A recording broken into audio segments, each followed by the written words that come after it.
It's January 1st.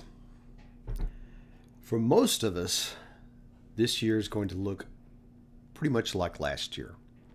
And it's not because we didn't want anything to change, it's because we didn't make a decision to change. We want to talk about decision today. So I'm Dale Callahan, your host. This is the Company of One podcast, where we help professionals take control of their income so they're no longer dependent on their employer or a job. So today we want to look at, if you're listening to this when it came out, this is January 1st, but it's pretty much relevant all the time. It's about making some decisions. I'm not going to be talking about, we're not going to do the typical stuff here at the beginning of the year about goal setting, about motivation.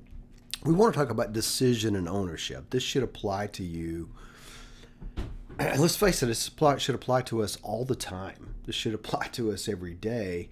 But as we get into the goal setting mode, when we're thinking about the next year and, hey, we want things to be different, I'm spending so much time talking to people that say, I feel trapped, I'm looking for a change, I'm looking for some kind of transition. I don't know about you, if that's where you are, or if you're even clear in your head that's where you are. But that's what we want to talk about is how do you think through this? Because the change starts when you shift the responsibility to you. You've got to take 100% responsibility. And the moment you stop waiting for permission, I'll word this in a more positive way, that you stop waiting for permission, things start happening. And they start happening pretty quickly. And it's a mindset game that begins the motion. That doesn't mean everything is going to be easy to figure out. So let's think about what's happened.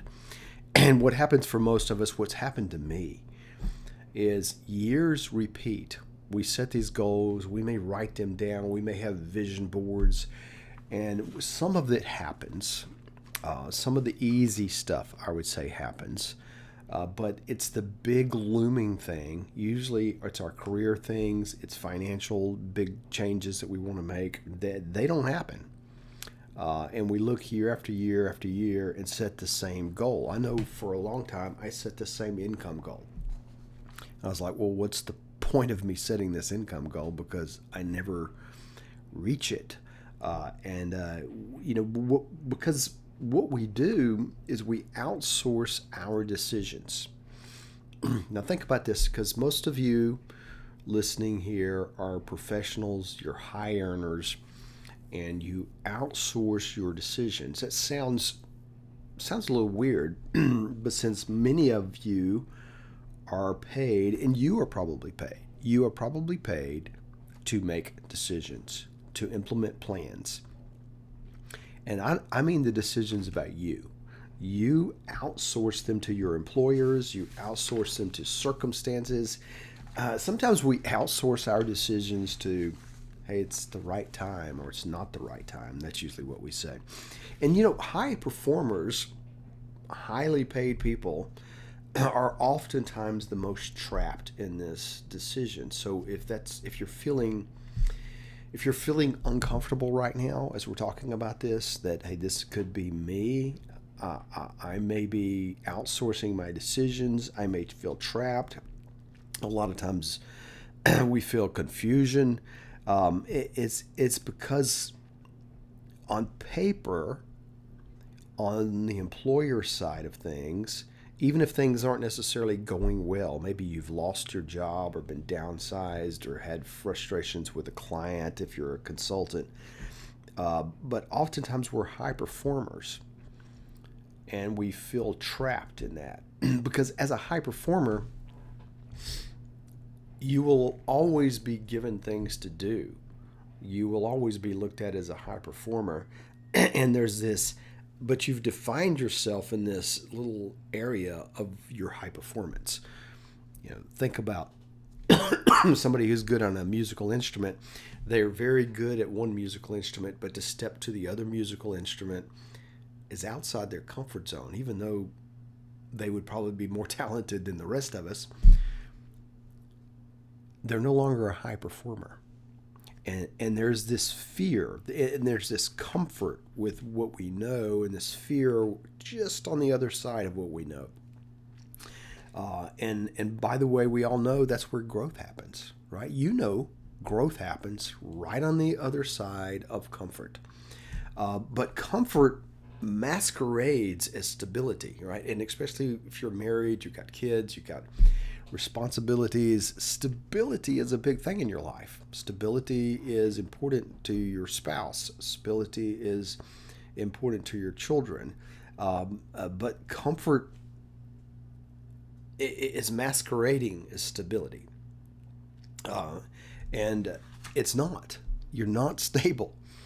I mean, you look around, how many conversations have I had in the last year of high performing, high income people who suddenly it fell apart for various reasons. Sometimes it's a company downsize, sometimes it's a merger and acquisition, sometimes it's just things going on personally. Sometimes it's just outright the company fires you. There's just so many things that crumble. And we see them crumbling usually. When I talk to most of these people who tell me this, they saw it happening. They saw the signs. I mean, a guy I was talking to the other day was in a merger and acquisition, and he said he felt like he was, he had now had a high level job at a very large company. And, like everybody in a merger and acquisition is on the edge of being not needed. I mean, that's part of what happens. It's not evil. That's just part of the process. And he saw it coming. And so many of these, we see it coming and we are pretending everything's stable because it feels comfortable at the moment. So let me just tell you, I can speak this to you, right? My first job out of college, I felt in the wrong place within weeks. It wasn't months and years there that I started feeling it. I felt it very quickly. Felt like I didn't belong here. Something was wrong. I didn't have the perception at the time maybe to understand what these signals were telling me. But over time, I gathered the perception. I began to realize I'm in the wrong place. This is not a fit for me. and what happens is you start to downplay yourself, and there's all kind of things that happen. But I stayed there way too long. I stayed there 10 years before anything changed. And I called myself looking. I actually did some job searches. I actually did some of the things that you typically do to find another job. I called myself exploring options. I had things written down. I had actions. I had things I had done. But I was frozen, maybe by fear, but certainly frozen by comfort. And I say that while I was miserable at work. I mean, I hated it. Monday morning was a miserable experience for me. And yet there was this comfort in your misery. You know what I'm talking about. I understood the misery. And partly you get to thinking, well, this is just how it is. I talk to people. That's another common theme I've heard all year from people like, work is just misery. You just got to put up with it. And I'm not talking about people, working at McDonald's. I'm talking about people who are making hundreds of thousands of dollars a year at the top of the feeding trough, if you will. I mean, they're just. So some of them are engineers, they're mid-level, some of them are the high level, but the same words. But it became clear to me when something happened. I outsourced the decision. The company started going through some downsizing. I wasn't technically downsized, but I was certainly in the danger zone. But it was a wake-up call for me. And that's what a lot of times you may be looking for, and a lot of us are looking for, is we're looking for a wake-up call. We're not looking for it, but it happens, right? It may happen like you're fired. It may happen like we're going out of business, but whatever, your income goes away. Mine hadn't gone away, but for the first time, I realized it could. And it also woke me up to the fact I don't want to be here. And so I had a chance. It was one of these buyout things where they would offer to buy me out, but if somebody else would take it, which people were telling me, please don't take it, Dale, because we want to take it. If I didn't take it, somebody else would take it and I would be safe. I knew that meant safe for now. I remember feeling fear of a different type. And the fear was, if I don't bail out now, if I don't take the wad of money they're handing me and run, I will never leave. Many of the people that were there when I was there years ago are still there today. Maybe they're happy. Maybe they're not. Maybe they're stuck in comfort. I don't know. I'm not going to judge them. But I was afraid of that. So that decision, I understand this decision. I understand putting off the decision. I understand letting somebody else make the decision for you, because that's why I did that. And for years and years, I kept saying I was going to find something else. It never happened. So, what happens here is what I want to say to you. Time does not create clarity. It doesn't matter how many times you've written it down, and we hear things like time makes all things clear. Looking back, you might get some clarity, but it doesn't clear up anything going forward. Pressure creates clarity. Pressure creates clarity. And so your pressure is going to come from one or two things. Because if nothing changes, it's usually because no one is deciding. Right? If I keep doing the same thing that I'm not really happy with and I wish something was different, it's because I haven't decided. This is true of your workouts and your fitness, your finances, your marriage, your everything, your career. If nobody is deciding, it stays the same. So pressure makes the change. Whether the pressure comes from the outside, such as an acquisition or something going on inside the company, or a family thing where you have to move, whether the pressure comes from that, or the pressure comes from the pressure you create. Now, I like the pressure I create better because I control that pressure. It's intentional, but it's also just as uncomfortable, and you feel like you can bail out from that pressure. So I want to let me throw you into what I want to call the ownership shift. Is you have to shift the ownership to you.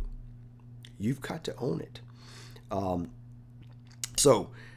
And this is so key to everything I have done in the last many years, helping people to get control, helping people to start companies, helping people to make more money, is the number one thing.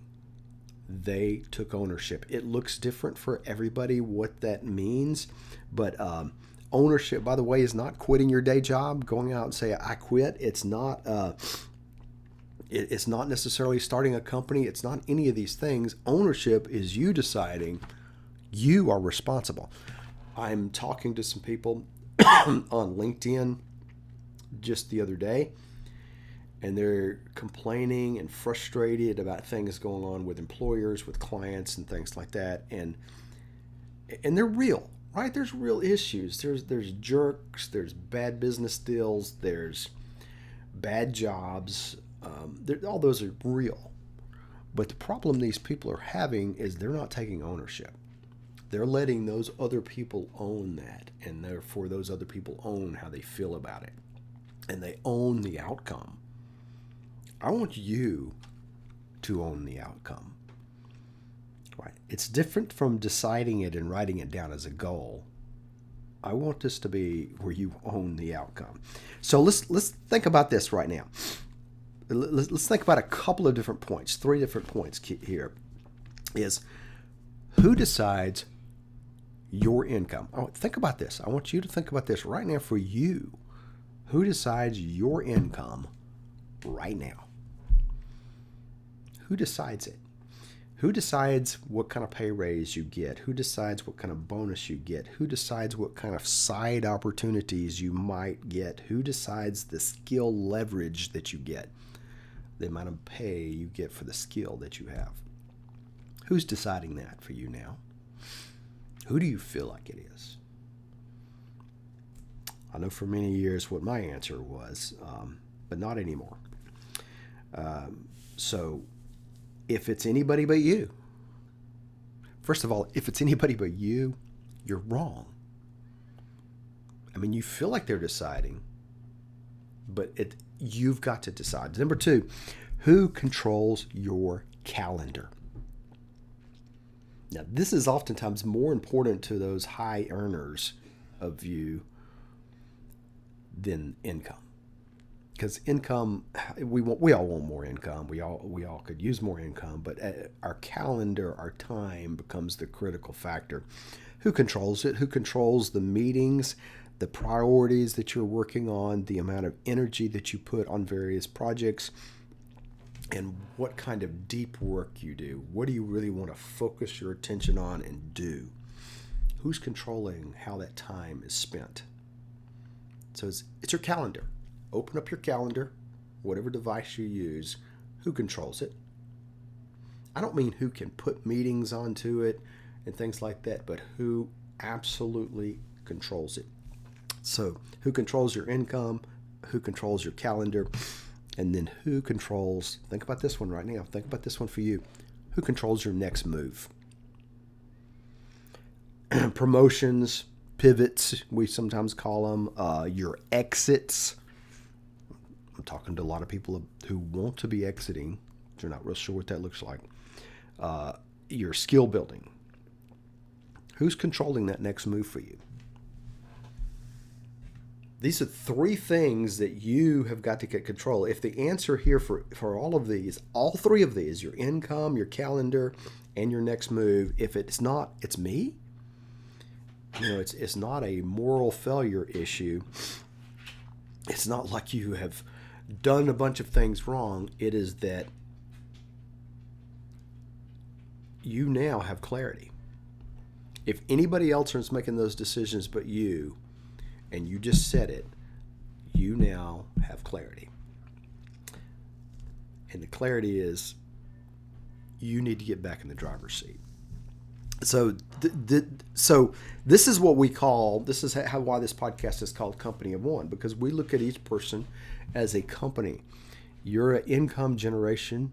You have the ability to generate income. You serve other people.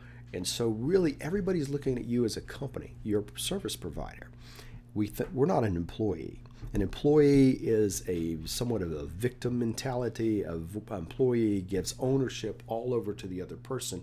But when you start to think like a company and you realize you're an income source, you provide solutions for people in exchange for income, it puts you in the ownership, right? When you're an employee, somebody else tells you what your calendar looks like, they tell you what your income looks like, and they tell you what your next move looks like. When you're the owner of a company, think about a lawn care company, think about a plumber. They get to choose their calendar. They get to choose what income level they're shooting for and going after, not arbitrarily to a bonus, and they get to choose their next moves. Do they want to grow? Do they want to shrink? Do they want to add people? Do they want to, whatever. It's up to you. You've got to ownership shift it. You've got to be the owner. So if you haven't been the owner in the past, I invite you as we move to the next year to do nothing else but to become the owner. So here's the decision most people are avoiding though. Is people avoid decisions. People avoid decisions because they close doors. Think about that for a minute. When you decide, the root word is cut off. When you make a decision, you're closing some doors. Now, I know we always say don't burn bridges behind us and things like that. I don't mean that. But when you're trying to straddle and walk down every path, and keep doing the same thing and expecting a different outcome. We haven't decided anything. But because we avoid decisions because they close doors. Indecision oftentimes feels safer than being wrong. Now, I'm talking to you, fully recognizing that you are probably paid to make decisions and make good decisions, and you probably have a history of making good decisions for your employer, for your customers. I'm talking about for you. Ownership requires that you choose with uncertainty. Because we're going through this thing when we take jobs, there's this certainty. I'm going to take this job. They're certainly going to pay me this amount of money. Here's my job skills. Here's the things that I do. And there is certainty to that, right? I'm going to get paid every week or every month, whatever it is. There's certainty. And yes, there might be some regularity to that. It might be regular for a bit, but it's not certain. You don't know that the next one is coming. You do know that if it comes, probably this is what it's going to be. But you don't really know. We all know that we don't know, and until you felt that it just was not there that next time, you don't really get it. And if you haven't felt that yet, you probably will. The difference I want you to be is I want you to be in control of the decision. So most people aren't stuck, though. So that's the number one thing I hear. And if you look on LinkedIn and things, you talk about people being stuck. I hear this from almost everybody. When I have this conversation, people will say, I'm stuck. And it's not that they're stuck. It's that they're undecided. They're undecided what they want to do next. They're undecided how to do it. Because again, waiting feels responsible, and waiting does. Waiting feels responsible until you look up 5 years is gone. And it will be. And it may be already. It may be already. So let's do a kind of a simple reset here. This is not. Let me just give you something concrete to get your fingers around. I'm not talking about annual New Year's resolutions or 10-step plans or goals for the year, goals for the quarter, anything. The three questions. The three questions. What am I tolerating that is quietly costing me? What am I tolerating that is quietly costing me? Write these down. What am I tolerating that is quietly costing me? What decisions have I delayed because it feels uncomfortable? And I know what some of them are probably for you. And I know you have some. And number 3, if my career were a business, and it is, I'm trying to convince you of that, the company of one, but if you haven't got your head around that, thinking like a business owner, what would you change? And you have to actually change seats, if you will. Get out of your employer seat and step back and say, Dale is earning so much money on a job. Here's how much I am bringing in. Think about this. Here's how much I am bringing in. This is my business income. This is what I do to serve my customers. The customers are the ones who pay you in your paycheck. As a business owner, and you may be thinking to yourself, I'm not a business owner. I've never been a business owner. No, you've been a business owner the whole time. You may not have been running a good business, but you've been a business owner. And this is not rocket science. Business owners aren't smarter, but they make decisions fitting from a different seat. What would you change? Because a business owner knows that everything is possible to change. An employee thinks there is no change I can have. So think about it as a business owner. So let me those three questions again. What am I tolerating that is quietly costing me? What decision have I decided to delay, or have I delayed because it feels uncomfortable? And if I was thinking like a business, what would I change first? First. You don't have to worry about the whole thing. First. What would you change first? So think about those. If you have some time, answer those. Answer those honestly. You don't have to be the first of the year. I know how podcasts are, videos are. You may listen to this much different time. But think about them. Don't optimize. Don't put them in spreadsheets. Just answer them honestly, and then act with them in days. So, all right. This is what I want to leave you. Ownership.